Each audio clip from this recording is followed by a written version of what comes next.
नमस्कार, मैं कमलेश कबीर आपका एक बार फिर स्वागत करता हूं इस नए एपिसोड में। आज के इस एपिसोड में हम बात करेंगे राहुल गांधी के हाइड्रोजन बम की बैटरियों का। राहुल गांधी की जो हाइड्रोजन बम को लॉन्च करने वाली जो मशीन थी, लॉन्चिंग पैड था, उसकी बैटरियां थी प्रशांत भूषण, योगेंद्र यादव और कपिल सिब्बल। कपिल सिब्बल आप समझ सकते हैं क्योंकि वो लंबे समय तक कांग्रेस पार्टी से जुड़े हुए रहे और इस वक्त एनडीए अलायंस की अगर हम बात करें तो कपिल सिब्बल समाजवादी पार्टी के राज्यसभा के सांसद है। तो ऐसे में समाजवादी पार्टी वो इंडिया अलायंस का हिस्सा है, तो कपिल सिब्बल की भूमिका यहां पर समझ में आती है। अब हम आते हैं सलीम खान पे, योगेंद्र यादव। जहां पर चुनाव होते हैं योगेंद्र यादव वहां पहुंच जाता है, और किस लिए पहुंच जाता है? क्योंकि योगेंद्र यादव को लगता है कि जिस तरीके से वो सॉफ्ट वोकल है और वो जिस तरीके से तर्क रखते हैं वो चुनावों को इन्फ्लुएंस कर सकते हैं, क्योंकि उनको लगता है कि वो इस देश के बहुत बड़े बुद्धिजीवी लोगों में से हैं जिनको हर मुद्दे पर नॉलेज है। और इसी के चलते आपने देखा हरियाणा का विधानसभा चुनाव, जब वो भविष्यवाणियां कर रहे थे कि मुझे लगता है कि आंधी आएगी या फिर तूफान आएगा या फिर कुछ और हो जाएगा, और उस हवा में कांग्रेस पार्टी की उस हवा में सब कुछ उड़ा ले जाएगा। अब जिस दिन परिणाम आया उस दिन परिणाम उल्टा आ गया।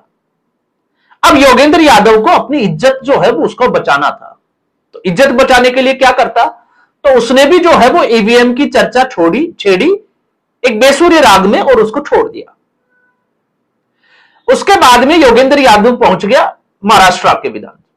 महाराष्ट्र विधानसभा चुनाव में योगेंद्र यादव के कपड़े फाड़ लिए गए। गनीमत रही कि योगेंद्र यादव की धुलाई नहीं हुई, वरना आज जो योगेंद्र यादव है वो योगेंद्र यादव दूसरा होता, मतलब उसका हुलिया बिगड़ जाता। तो सवाल यह होता है कि आखिर जनता इन लोगों को स्वीकार क्यों नहीं करती, और ये कब तक कांग्रेस पार्टी की दलाली ऐसे ही करते रहेंगे हर मुद्दे पर?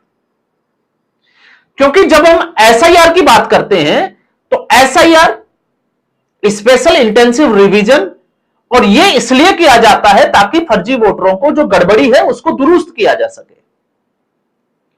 क्योंकि कांग्रेस पार्टी भी तो यही मुद्दा उठा रही है, क्योंकि पहले ये सब लोग ईवीएम के पीछे पड़े थे, अब ईवीएम जो है वो साफ सुथरी हो गई तो ये लोग जो है वो चुनाव आयोग के पीछे पड़ गए, मतदाता सूची के।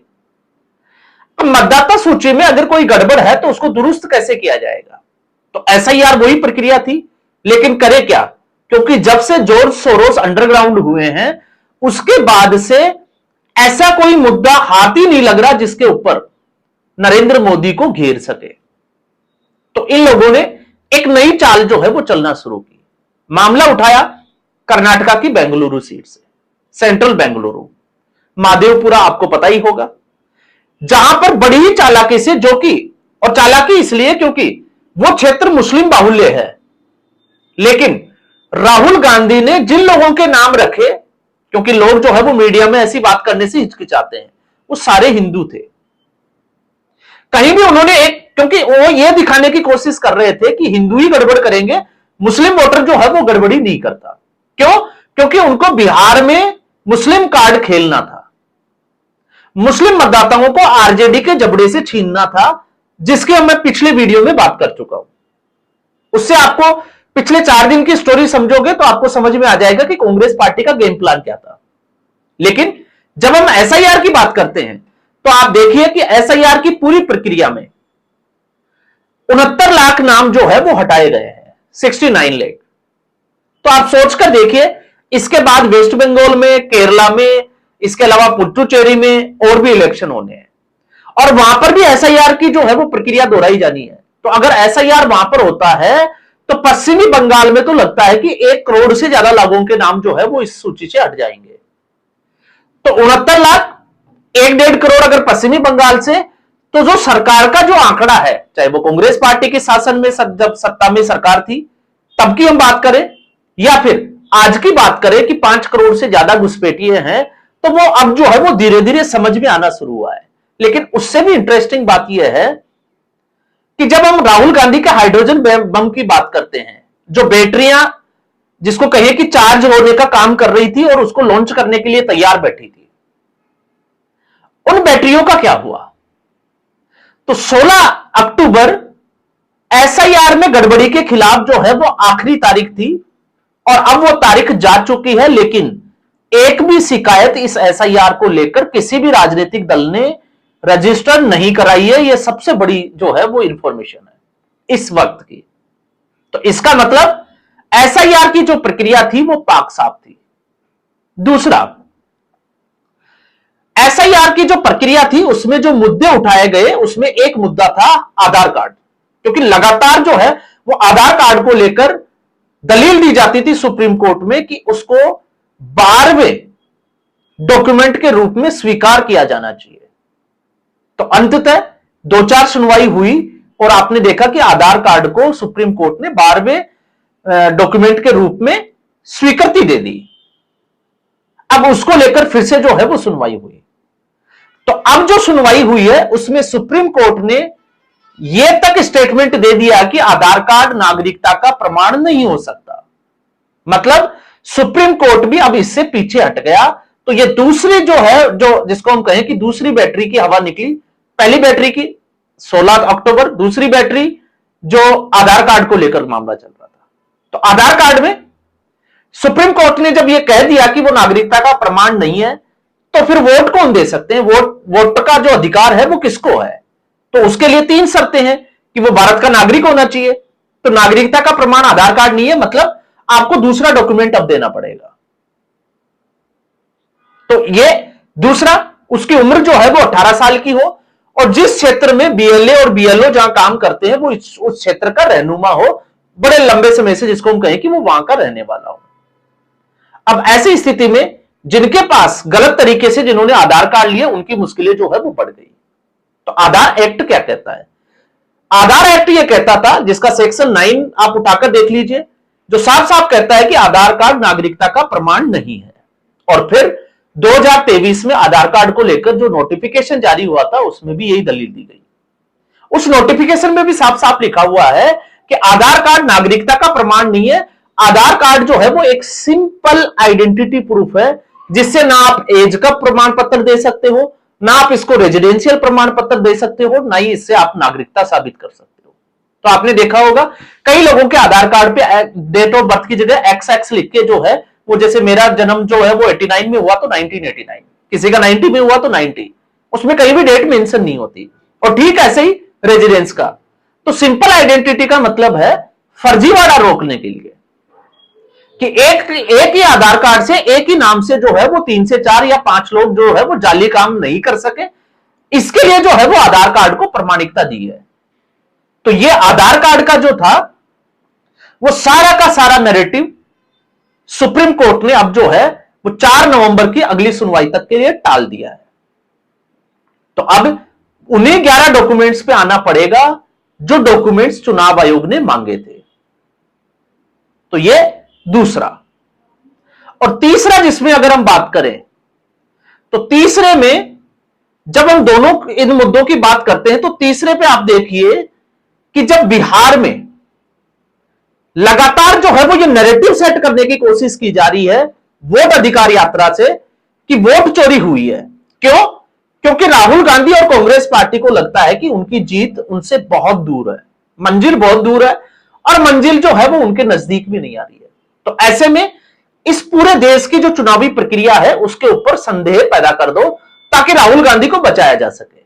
अब सवाल यह है जैसे कि बिहार का विधानसभा चुनाव, अब इसका परिणाम आएगा 14 नवंबर को। तो कांग्रेस पार्टी को अच्छे से पता है कि कांग्रेस पार्टी आरजेडी को भी लेके डूबेगी और कांग्रेस पार्टी खुद भी डूबने वाली है। तो चुनाव परिणाम पहले से तय है।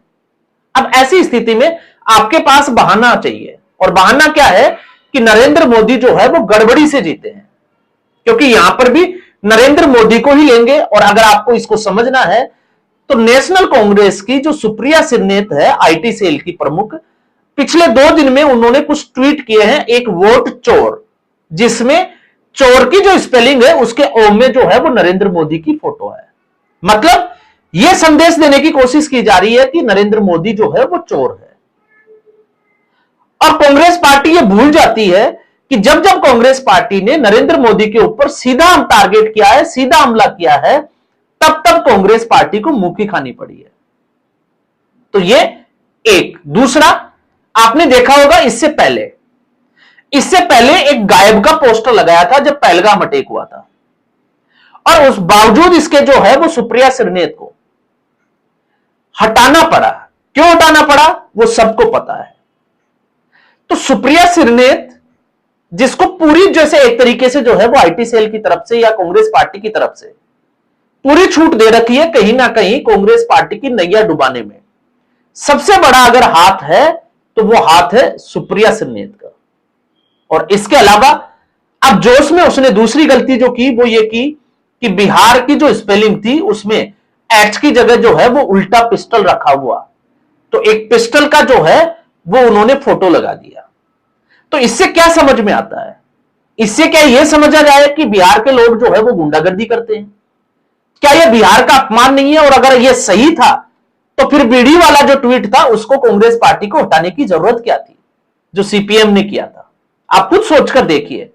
तो कांग्रेस पार्टी उसी रास्ते पर है, और कांग्रेस पार्टी के जो पालन करता थे, जो इसको खाद पानी अवेलेबल करा रहे थे, जिन लोगों को लगाया गया था, योगेंद्र यादव, कपिल सिब्बल और इसके अलावा प्रशांत भूषण, तो ये सुप्रीम कोर्ट में कहीं भी जो है वो चुनाव आयोग की बिना सबूतों के ये लगातार दलीलें देते रहे, लेकिन एक भी सबूत जो है वो अब तक पेश नहीं कर पाए।